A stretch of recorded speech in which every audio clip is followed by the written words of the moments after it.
Good evening, I'm Sarah Sapsanama. Let's begin with the headlines of the hour. Partnership with parties for ruling coalition cost CPN-UML Chair Oli Constitutional Council post. Premier Dahal in benefit. Prime Minister Dahal assured of clearing floor tests, but political equation likely to cost him his post as Unified Socialist Chair Nepal stakes his claim. Government makes arrangements for returning victims of loan sharks. Formation of high-level commission awaited.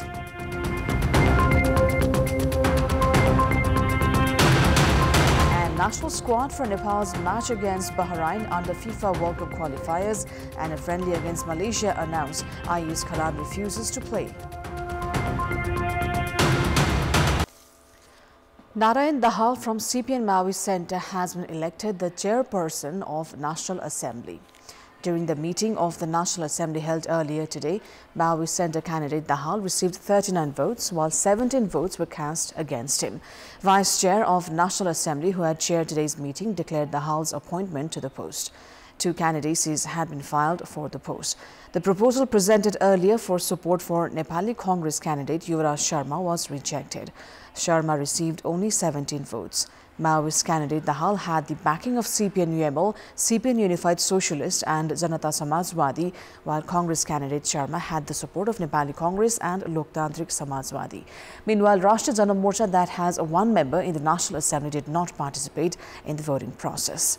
There are 58 members in the 59-seat National Assembly at the moment. In the meantime, only 56 members participated in the voting. 1 member of the upper house has yet to be appointed by the president under the recommendation of the government.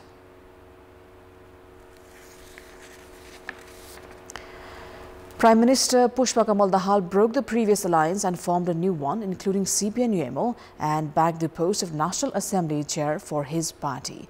Even if the Maoist Centre is not to lead the government, it will have the Constitutional Council membership. Premier Dahal's move of appointing his brother as the National Assembly chair has been prompted, analysts say, by his lust for power. Meanwhile, UML Chair Oli has lost the Constitutional Council membership. As per the provisions of the council, those from the opposition parties are to be appointed as members. The largest party of the parliament and the main opposition, Nepali Congress, meanwhile, has lost the opportunity of leading the government as per the power-sharing deal of the previous alliance and the post of the National Assembly chair. Although Premier Dahal will easily secure the vote of confidence, it will be difficult for him to give continuity to the current alliance.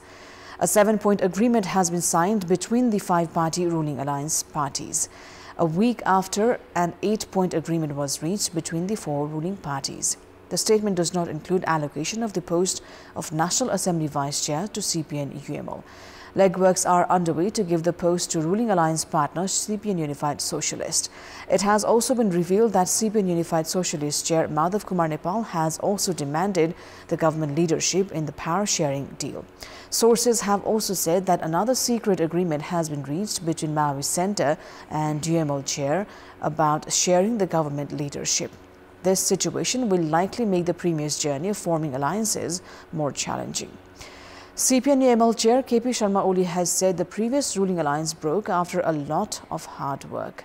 Speaking at the first parliamentary party meeting since joining hands with CPN Maoist Centre once again, Oli said the previous alliance required work to break, suggesting it was an alliance that was detrimental to the interests of the nation.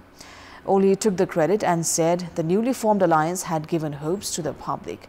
He also directed the party to avoid criticizing the government and lending support to Prime Minister Pushpa Kamal Dahal during his floor test.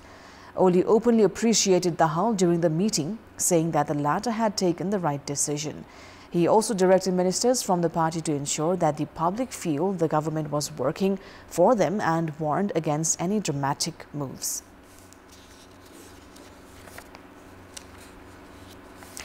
Rastriya Swatantra Party has decided to provide the vote of confidence to Prime Minister Pushpa Kamal Dahal during his floor test.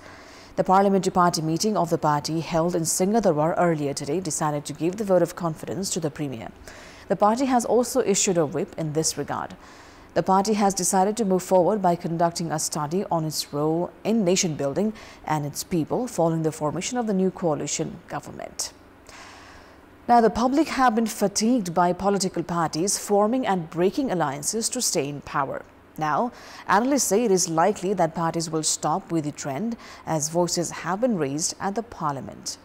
During the session of the House of Representatives on 4th of March, after the formation of the new alliance, Chief Whip of main opposition Nepali Congress, Ramesh Lekha, criticized the practice of forming and breaking alliances. He even mocked Prime Minister Dahal, saying that if the trend continued for the remaining 4 years of the parliament, the government could change more than a dozen times. Meanwhile, leaders have also begun speaking on behalf of the public that are exhausted with the frequently changing political equations. It should be recalled that the ruling alliance has changed for 3 times in the past 15 months of the parliament. CPN-UML Chair Oli, who had been saying he would break the previous alliance, did make it happen, and now Nepali Congress is believed to be doing legworks for the same. Meanwhile, public's hopes for good governance and development has been the least of the priorities.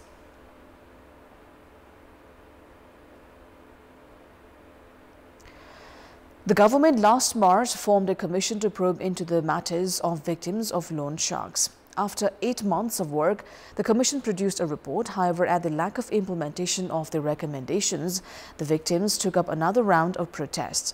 Victims have reached another agreement with the government. However, they are still skeptical about its implementation. Former Home Minister Naran Kaji Shrestha had struck a 5-point agreement with the victims last March. Yesterday, a 4-point agreement has been signed with the victim, which the victims doubt will be implemented effectively. One of the top demands of the victims is for a commission with judicial rights. However, preparations are underway to form another probe commission with more resources than before. Victims have also been demanding the scrapping of illegally issued loans and compensations, which experts say could be challenging as the government does not have the authority of remission of such loans. The previous commission had received over 20,000 complaints, of which just around 5,300 were dealt with. 22,000 complaints are still awaiting decision as the commission assigned district administration officers to resolve them. Now, the new commission will once again call for complaints, and it is likely to take years before the victims' problems are solved.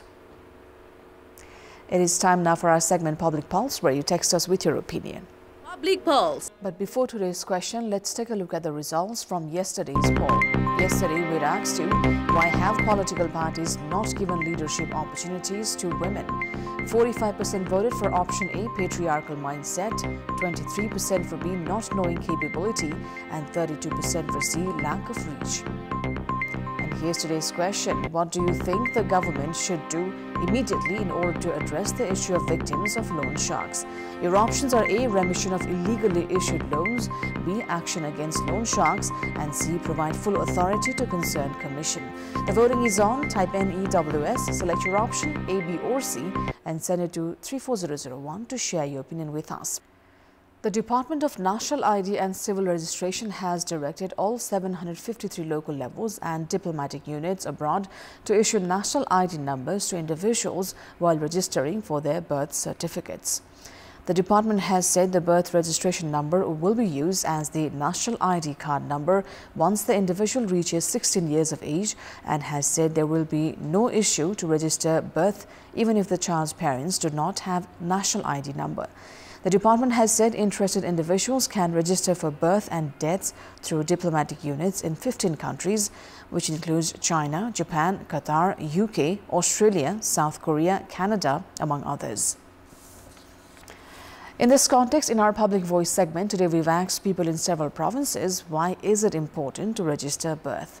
Let's take a look at what they had to say.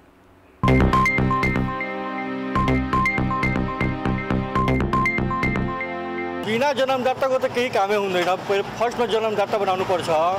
बाहिर पनि पठायो भने बाहिर पढाउन पठायो भने त्यो जन्मदातै नै माग्छ। कति छ जनसंख्या भन्ने पनि एउटा पहिचान पनि हुन्छ। कहाँ जन्मेको, कहाँ बसोबास भएको, स्कुलमा एडमिसनको लागि, नागरिकता बनाउनको लागि इमर्जेन्सी हुन्छ त्यो। पहिचानको लागि हैन, हरेक कुराको लागि, अब पढ्नकै लागि भए पनि ती बालबालिकाहरूका अभिभावक कोन हुन् भनेर थाहा पाउनको लागि जन्म दर्ता नभए भने मान्छेहरुको कति उमेर भयो, के भयो थाहै हुँदैन। बालबालिकाको तथ्याङ्कमा पनि जान्छ, ओडाले चाहिँ त्यो तथ्याङ्क पनि राख्छ हैन, कति बालबालिका छन् भन्ने कुरा पनि त्यो पनि जानकारी राख्न सहयोग गर्ने भयो। बालबालिकालाई स्कुलमा पढ्नको लागि अब कहीँ अब भनौँ जाहिर खानेको लागि पनि उहाँहरूले सहज हुन्छ। जन्मदर्ता भएन भने अहिले त नागरिकता पनि बन्दैन।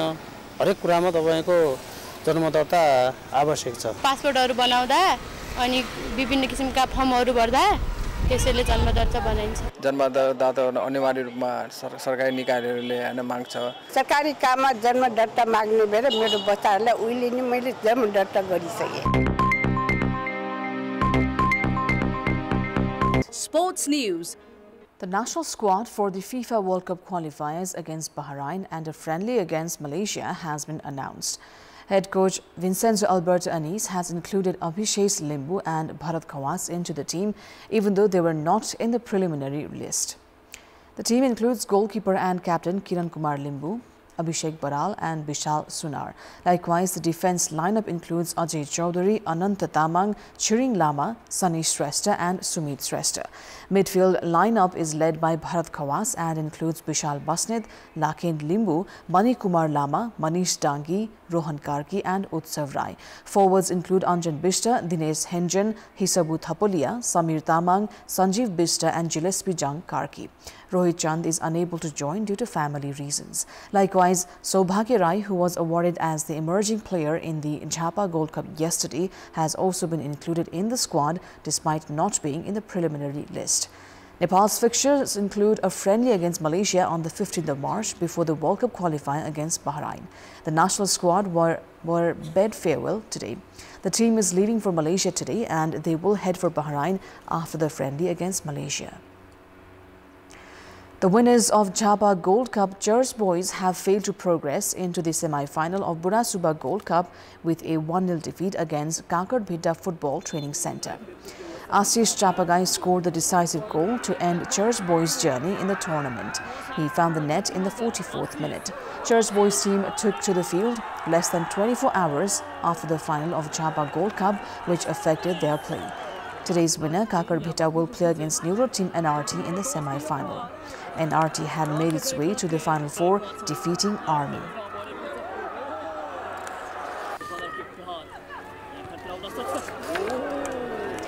Papua New Guinea has set up a final clash with Nepal at the men's T20 International Series, defeating organisers Hong Kong by 10 wickets. Hong Kong had given PNG a victory target of 122 runs, which the visitors reached without losing a single wicket. That is all for the moment. Thank you for watching. Good night.